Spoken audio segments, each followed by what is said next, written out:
Last year, we couldn't celebrate Christmas as we wanted to, so for this year, we had everything planned. 100,000 watts of lights, 10-foot tall tree, the best table ever, custom t-shirts, live shows, DJ. And we also had Uncle Marlon, who forgot the KFC buckets in the car with the keys inside. Get back!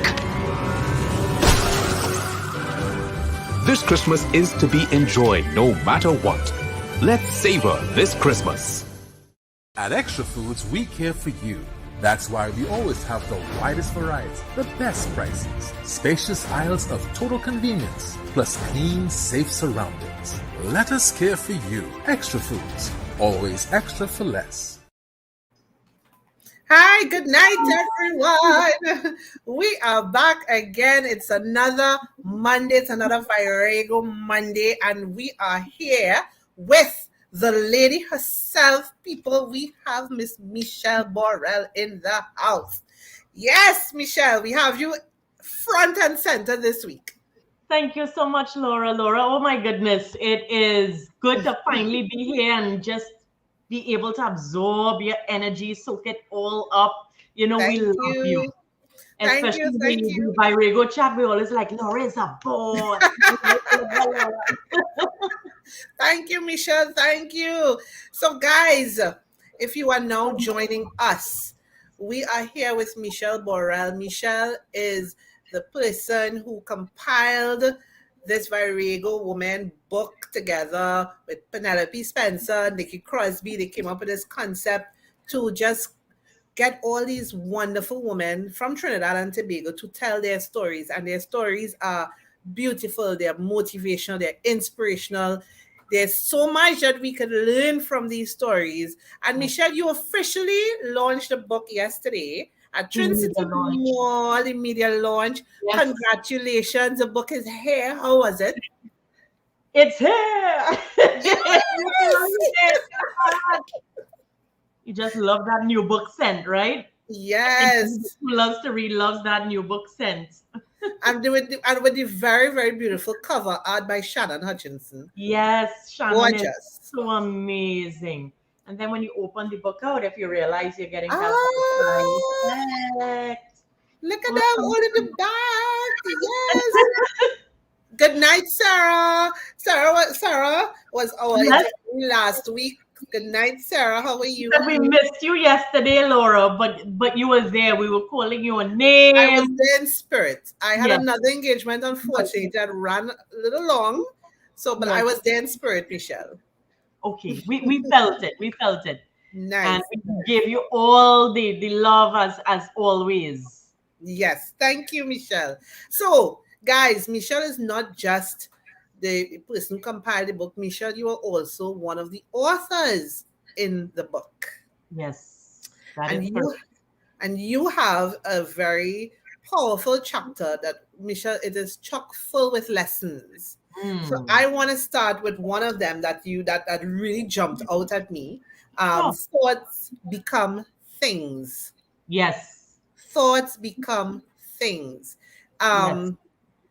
Talk to us about that, about manifesting your thoughts without even, because we do it unconsciously. We don't realize what we tell ourselves, or we don't realize how what we tell ourselves manifest in real life.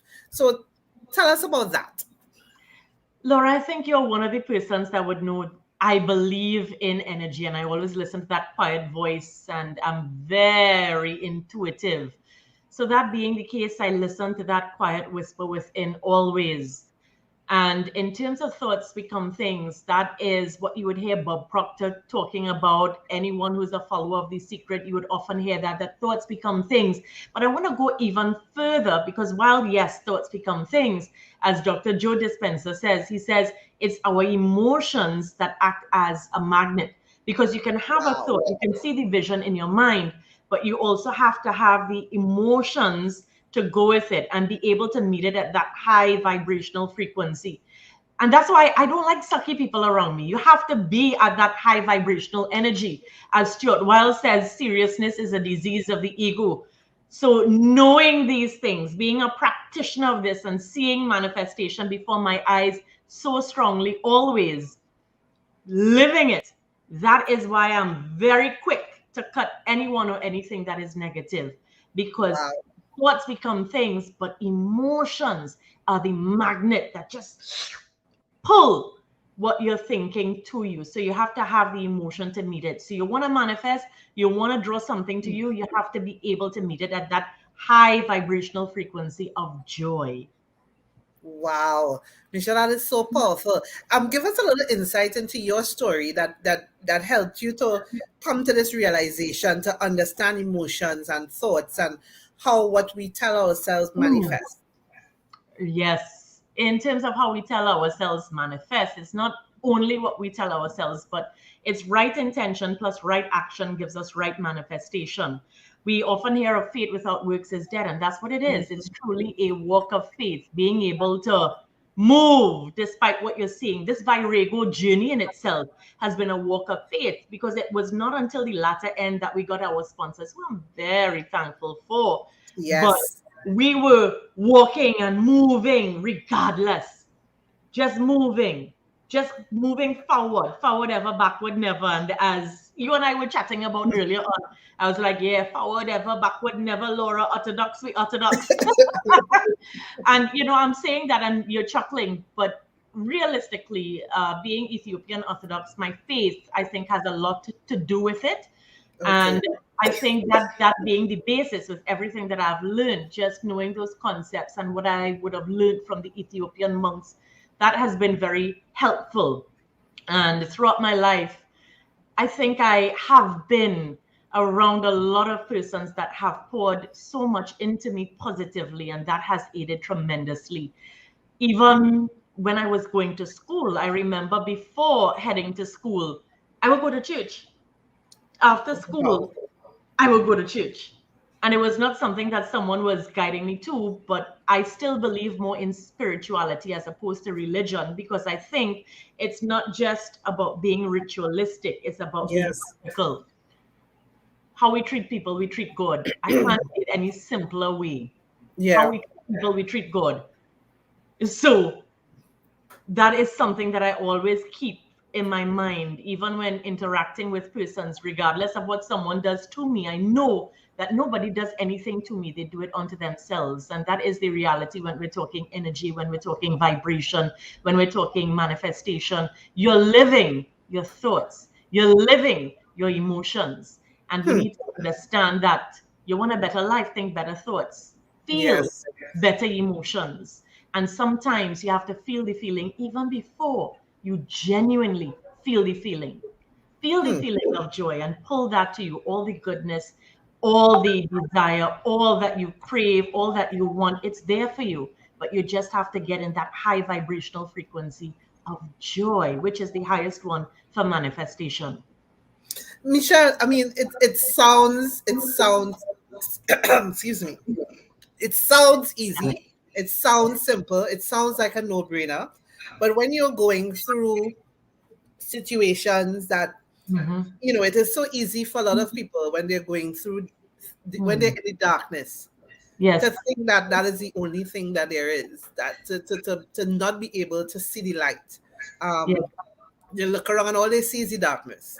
And they don't know, they wallow in it, and they despair in it, and they don't think of how can I get out of this?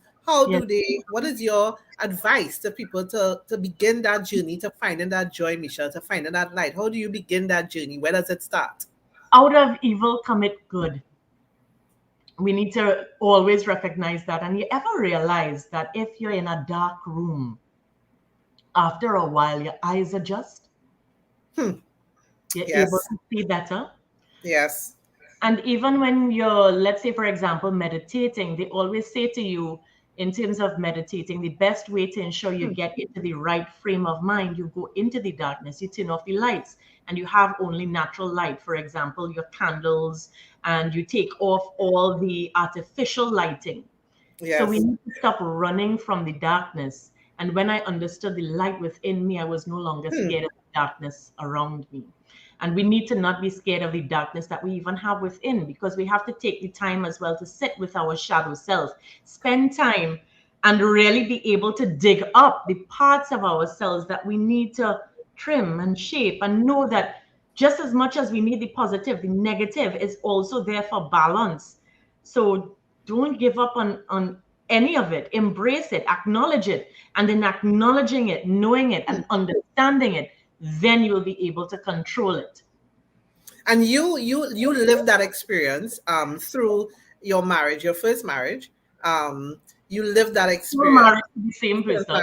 Right. 17 Yes. years now. Sorry, sorry, forgive me. Yes, you lived that experience in the early stages of your marriage. Yes. Tell us a little bit about that. I mean, because it's so, Michelle, again, I because so many of us live these experiences where we blame the other person, and we put all the, we don't take responsibility or accountability for ourselves. But Yes. you were able to look within yourself, Correct.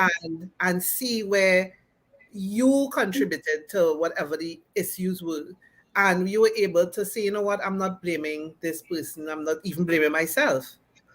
Yeah. Talk You to us just a have little to bit let go about and that. surrender. I want you Yes. to do me a favor, Laura. I want you to point at me. Point at me. Where I could Yes. see a finger. Where I could see a finger. Very How good.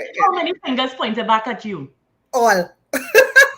Yes. You realize? So we need Yes. to take the plank out of our own eyes, rather. And I realized that when I became a better me, I saw a better he, and then a Wow. better we. And I saw that every aspect of my life just kept improving once I kept improving. So I became selfish. What some may term as selfish, but it's not selfish, it's selfful. It's self care, it's self-fulfilling, it's self-reflection, it's self-love, because you have to really focus on how could I be a better me. As Mahatma Gandhi says, you want peace? Be the peace that you want to see in the world. And this is where our focus has to be. What is it that I can do to make the world better? Is be a better you. Mother Teresa, she said, you want to make the world a better place? Go home and love your families. So we're looking outside. We want to say, all right, is the government, is this one, is that one, this one. But when we look at me, and I have a tendency to do that so much that even if someone is reflecting an energy that I think is not on that high vibrational energy, well, one aspect is I will say, I ain't ordered this online. I Yes. subscribe to this. This is not for me. I saw that quote and I loved it. I did not Yeah. order this online. Correct is right. And I return to sender. And there are other parts of it, in terms of peeling the onions and getting into the process. The other part of it is recognizing, okay, what aspect of myself attracted this to me? So there's something that I call breakfast in terms of how you treat yourself in the morning, because very often we're ready to feed our tummies, but we need to ensure that we're not just filling up our bellies, but we need to fill our hearts and our minds. And you'll realize when you start your morning, which, by the way, the billionaires say, and it's true, it's proven, when you start your day in terms of self-reflection, doing something that you love, taking the time to pray, to meditate, to exercise, to eat better, write, journal, write the things down that you want to do for the day. I mean, I go through so many journals a year. This would have been one that started at the end, the beginning of the end is at the end already. Wow. Journal, writing the things down. Like in my journal, for example, I would have my meditations and the reflections from my meditations. I would have gratitude. And then apart from the gratitude, the things that I want to get done throughout the day, and ensuring that I keep that going consistently. And it's not something easy. It's something that you have to train yourself to do, because remember, Yes. bad habits, you don't get rid of those bad habits easily. You have to really ensure that you do the work and constantly, as Sarah, for example, I'm seeing Sarah on Yes. chapter, which is homecoming. What are you telling yourself?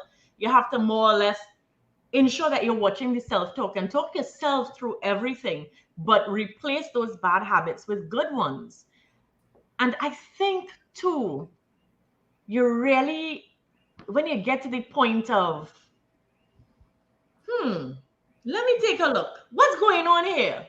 What's going on here? As I'm never ashamed to tell anybody, I was at a point in my life in which, because I wanted peace of mind so much, I got an apartment. I had no fridge, no stove, no bed, no refrigerator, no Wow. TV, no washing machine, no dryer, no furniture set, nothing. It was me, walls, a frame of a bed, and I slept on board until a friend of Wow. mine came to me and she's like, Michelle, hey, Gil, you have real bad mind there, but yo, my cousin was moving with me and he's like, listen, me and Gil, no priest, Michelle, I ain't going through this. I love you, but I cool. And it was me and me.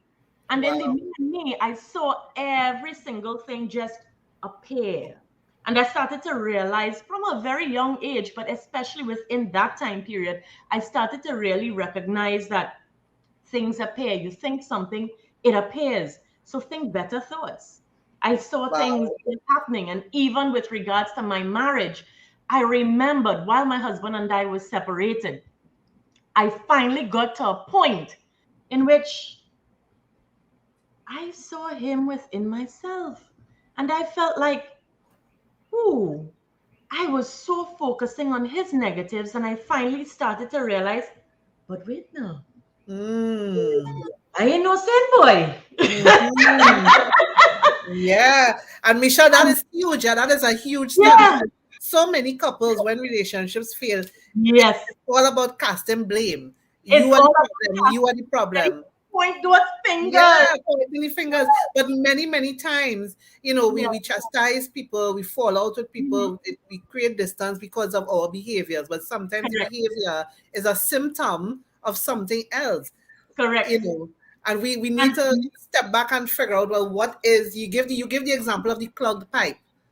The yes, pipe is clogged. Now we deal with the clog, but what caused it to what caused the clog? club pipe in Yes, the first yes. place? And a lot of my reflection, things come from childhood. Things are always being inputted into our subconscious. We are really working and Hmm. operating on a program. So you need to figure out what is the program that was put into your subconscious. And Hmm. when the subconscious becomes conscious, then you could do the clearing out. But we That need to is correct the powerful. subconscious firstly. Yes, that is And powerful. yeah, and interestingly, I went very far back into my childhood and I realized, hmm, you know, Hmm. when you might not even be seeing something, but you're picking up. Remember, faith cometh through hearing, as the quote says, faith cometh through hearing. When you're hearing things in passing, you may not have seen, but you may be hearing, this one is this. And then that's going into your subconscious, and you think, well, maybe because the sins of the parents fall on the children, I'm supposed to. No! Cancel it out and say, no, you have your own life to live. And I was also a lover of history. Family Mm. history as well is something that's very dear to me. One thing, for example, I took note of in my family history. And I'm going to give you two sides because there's greatness on every side. There's the positive and there's the negative. But Yes. one thing I was able to look at, my grandmother, her mother, which would be my great grandmother, I always remembered her telling me a story that she went home one day, she was about 7 or 8, and then the place was cleared out. Her mother Wow. left, and neighbors took her in. Wow. And when my mother and father separated and I was 6, matter of fact, my grandmother had to leave when my mom was around the same age because she got a scholarship to study away. And then when I was 6 and my parents separated, it was when I was about 8, my mom had to go away. And when I was Wow. able to connect those dots, I was like, you know how many times I wanted to go away? I wanted to migrate just to experience something new. But in looking at the family history, I was like, not today. It's something Somebody had to break the cycle. somebody have to say no. Yes, And I yes. decided to say no. And even when I looked at it and looking at my grandparents and looking at the different relationships and how things happened and what happened to my mom, my grandmother, my great grandmother, and even the family history on my father's side, I know I was able to see some things in which I could have connected the dots. And thankfully, Yes. I had the ability to do that, to the point in which I always celebrate those who came before me. My ancestors, I celebrate them, I thank them, and I look to my ancestors with gratitude. I forgive them of their sins, and I let them know that, hey, I love you, I thank you, I'm here because of you. I give them Yeah. so much love up, you know. I recall a cousin of mine, for example, calling, and she had her challenges to deal with. And like most of us, when you have your challenges to deal with and you're starting to go back, you're saying, okay, well, this one was like that, or that one was like that. And I would say, what happened to them as a child? Let me tell you their story. Yes. And then as I see that story, and I love hearing about people's childhood. And when we really look at that inner child, we look at what happened in somebody's childhood, and we get a sensing of the programming that was put into their subconscious. And Michelle, can I add that many times we focus on people who may have had trauma in their childhood, but you don't necessarily have to have grown up with trauma to be Yes, programmed in a way that could be harmful to you. You could have correct. been a more spoiled person in a Yes, beautiful, loving family, and correct. still have the impact of that on you could be negative. So Yes, you really have to, you can't lull yourself into thinking, well, I didn't grow up with abuse, or I didn't grow up with trauma or anything correct. like that, so I'm Yes, fine. But yes, what did you learn growing up? They are going to you the correct. programming that is The impacting your life programming. now. Exactly. And when the subconscious becomes conscious, you can make a change. And as I was sharing with a friend of mine earlier today, in which I was saying to the friend, listen, hey, Hmm. someone with energy that is not in alignment to mine was introduced to me by you. So I need to question what's happening with your energy. Is it Wow. you're around them because this is representative of your energy, or are you around them because it's representative of your heart, your kind nature, and you're Wow. trying to help? And what I said to that friend was, I understand what you're doing. And I was once at that stage. We're always at that stage in which we want to be superheroes and save the world. Save yourself. Save yourself. Because the reality is, only you could answer for you. And unless someone is able to make the subconscious conscious, they're going to repeat those patterns over and over and over and over and over again. I refer Yes. to Dr. Joe Dispenza, and he says, when we change our personality, we change our personal reality. Yes. There was a point in time people used to approach me in a certain way, and now people know how to step because we are consistently teaching people how to become. Come to Yes. me, or don't come at all. And Michelle, you talk about the whisper within. Oprah always Yes. says that sometimes, when God or the universe try to talk to you, it starts off Mhm. as a whisper. But if you Yes. don't learn the lesson and you keep repeating the same Correct. action, it becomes Yes. a huge shout eventually. It becomes a shout It until you learn becomes a shout, that whisper. Yeah, Yep. that could have such a devastating impact on you for you Yes. to really be shaken up to to learn that lesson. Yes. Just want to say good night to all of you who have joined us on the live. Penelope, Natalie, Shanti. Hi guys, good night. We're here with the woman herself, Michelle Jenny. Borel, with her. Listen, Michelle, you need to be a motivational speaker. I want to talk to you a little I bit before. am. There we go.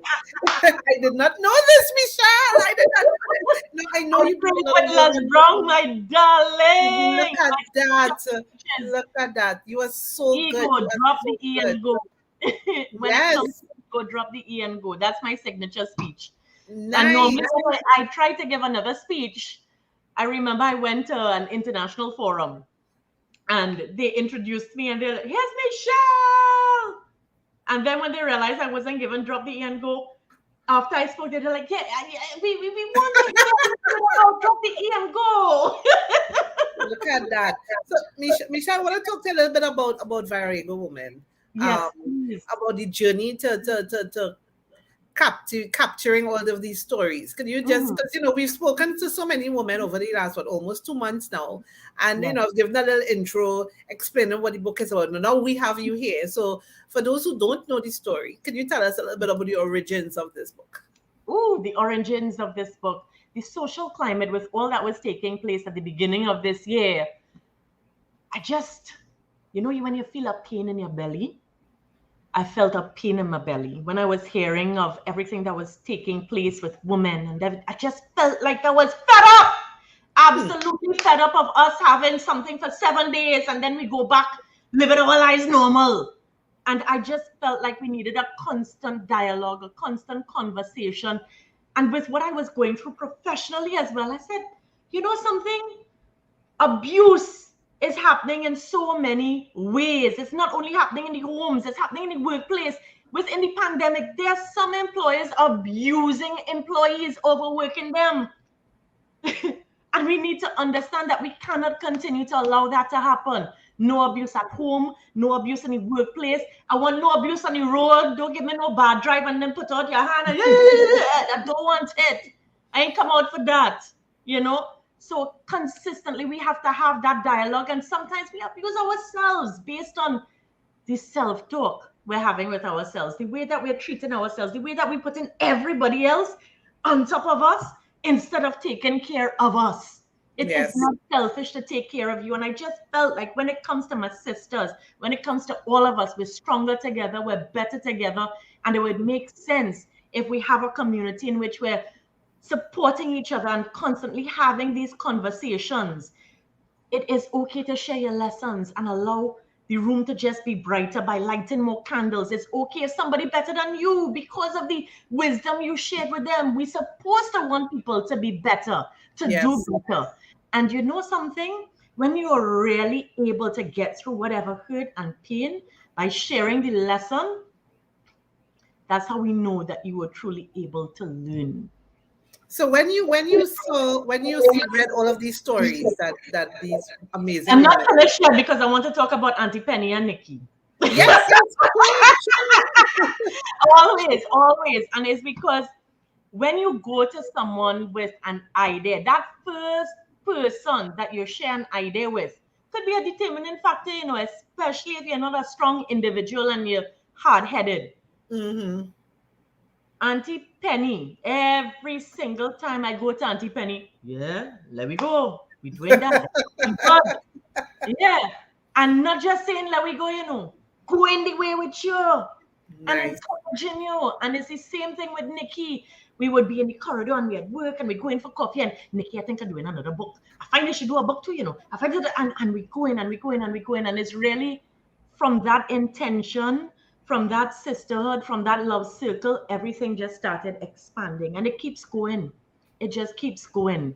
So that is the example. And we know the power of free really makes things happen. So it's Nikki and Penny and I, and now it's 15 of us in total. And you too, you only mix too, so it's 16. And then 17. And then, oh gosh, we could keep adding. And it's you too in the comment section. Thank you. Yes. And so, Misha, when you read all of these stories, I mean, some of these ladies were so open and so vulnerable, and everybody was so willing to share their stories, to provide lessons for other women, other people. How you felt when you read these stories? Well, to begin with, I originally thought the project would have been, we upload on Amazon and that's it. But as I got those stories, I felt this is not just us celebrating womanhood and sharing lessons. I am also celebrating these women who have shared these lessons, and I need to ensure that I do their work justice and carry it as far as it could go, give it as much as I could give it. And this is how Virago was born. And an interview I did with you earlier on, you asked me a question. You said, you're doing all these books. This is like the fourth book. You have compilations and da-da-da-da. And you said publishing house next. And on the spot, I didn't know yet, but I was just like, yes. Right? Yes. But I wasn't even thinking that then. But you asked it and it just sounded like, yeah, right, yeah, let's go. But it was no move, no intention for that. And it just so happened with the way things were going, Nikki, Auntie Penny, and I, we opened Virago Global Publishing LLC. Yes.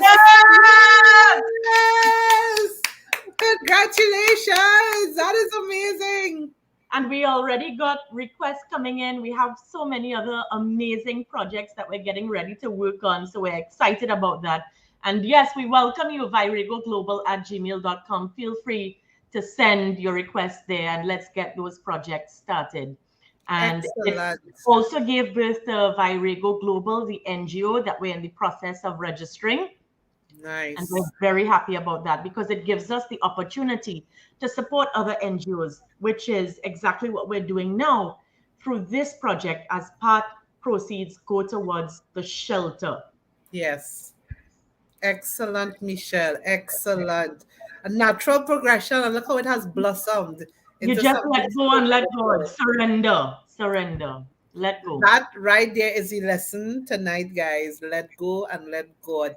It really, everything really is, to me, that is one of the most common themes running through all of these stories. It's really about letting go and surrendering and believing and listening to that whisper within and believing it and not questioning it. Because, my mother always says to me, if you believe in God, you will have faith. You have to have faith.